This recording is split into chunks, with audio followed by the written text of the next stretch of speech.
উনি গাজা নিয়ে কথা বলবেন, বাংলাদেশ নিয়ে কথা বলবেন না। মমতা ব্যানার্জির বুকটা গাজার জন্য কাঁপে, বাংলাদেশের জন্য নয়। গাজায় যুদ্ধ হলে উনি মিছিল করবেন, বিরোধিতা করবেন ইসরায়েলের, আর বাংলাদেশে হিন্দুরা মার খেলে তখন মোদি দেখবে। আমাদের দেশের সীমায় আমরা মেসেজ দেবো যেটা চলবে না। ভারতবর্ষের উপরে বা পশ্চিমবাংলার উপরেও বাংলাদেশের বহু অংশে পড়াশোনা করতে আসা, ট্রিটমেন্ট করতে আসা, এখানকার যত বড় নার্সিং হোম কলকাতার আশপাশে সব বাংলাদেশের লোকেরা এসে ট্রিটমেন্ট করান। কারণ ক্যান্সারে নেই আর ভয়, NCRI হবে এর জয়। আপনাদের ভরসা নেতাজি সুভাষচন্দ্র বোস ক্যান্সার হসপিটাল। ওখানে চিকিৎসাও নেই। এখান থেকে চাল ডাল না গেলে খেতে পাবে না, কাপড় চোপড় না গেলে পরতে পারবে না। সমস্ত রকম সুবিধা আমরা দিয়ে এসেছি। কল কারখানা কাজকর্ম আমাদের লোকেরাই করছে। বাজার করেন এখানে বিয়ে বাড়ি হলে।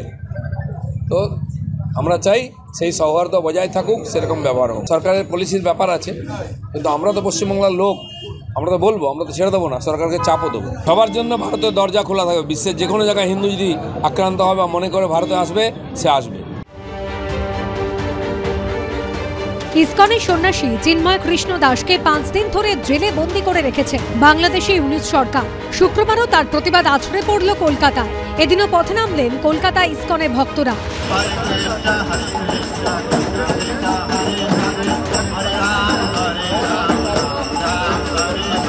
কলকাতায় ইসকনের সদর দপ্তরের সামনে কীর্তনের মাধ্যমে প্রতিবাদ জানিয়েছেন তারা।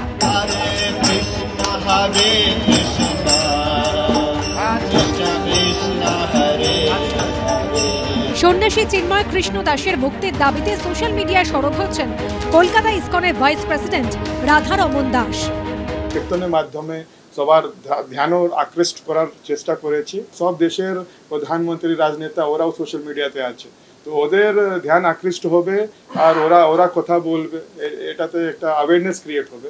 আমরা দেখলাম কি কালকে ইউকের বব ব্ল্যাকম্যান করে একজন এমপি আছে, মেম্বার অফ পার্লামেন্ট, উনিও ইউকে পার্লামেন্টে এটা রেজ করেছেন। পদ্মাপাড়ে হিন্দুদের ওপর হওয়া অত্যাচারের প্রতিবাদে তার এক ডাকে জড়ো হয়েছিলেন 4 লক্ষেরও বেশি মানুষ।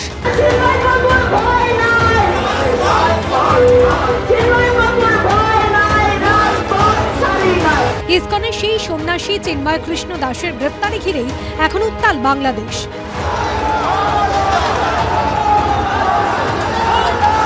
যারা আঁচ এসে পড়ে এপারেও।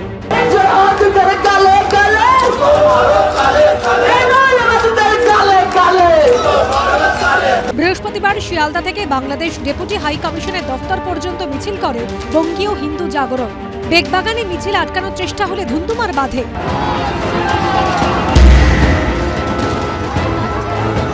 ব্যারিকেড ভেঙে পুলিশের সঙ্গে ধস্তাধস্তিতে জড়ায় মিছিলে অংশগ্রহণকারীরা।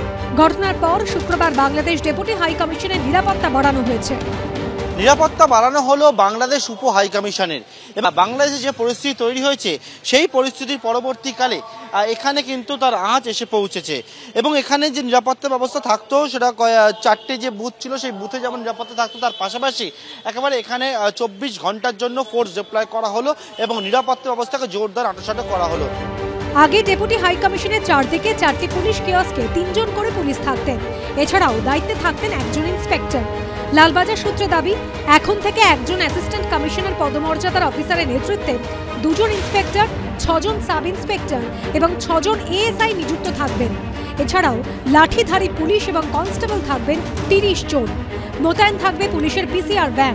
অরিত্রিক ভট্টাচার্য, পার্থপ্রতিম ঘোষের রিপোর্ট, এবিপি আনন্দ।